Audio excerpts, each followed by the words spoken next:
sauveteurs assurent la circulation du sang. Lorsque le sang ne circule plus, la personne devient inconsciente. Chaque minute perdue, c'est alors 10% de chance de survie en moins. Pour reconnaître l'état d'inconscience de la victime, il faut lui poser des questions simples et lui donner des ordres simples.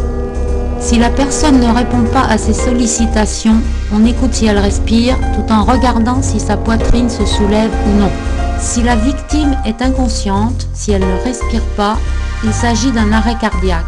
Il est indispensable d'agir. Il faut immédiatement prévenir ou faire prévenir les services de secours, le 15, le 18 ou le 112.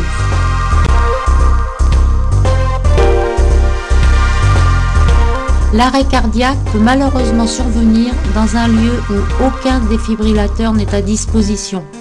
Il faut alors effectuer immédiatement la réanimation cardio-pulmonaire, 30 compressions, 2 insufflations et ainsi de suite.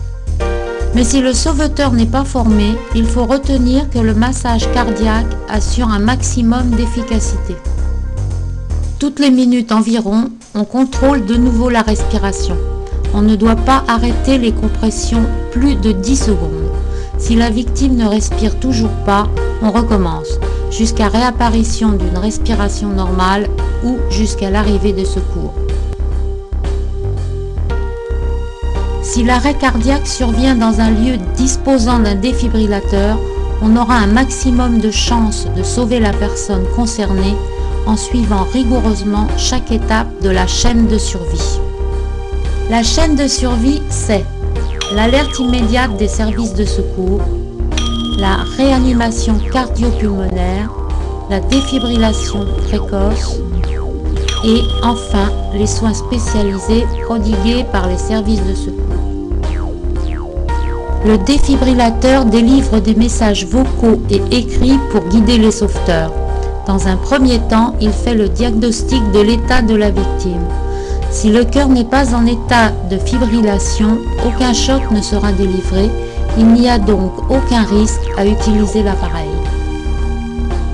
Jusqu'à l'arrivée des secours, les sauveteurs suivent les instructions de l'appareil en pratiquant les massages cardiaques, sauf pendant les périodes d'analyse et de choc.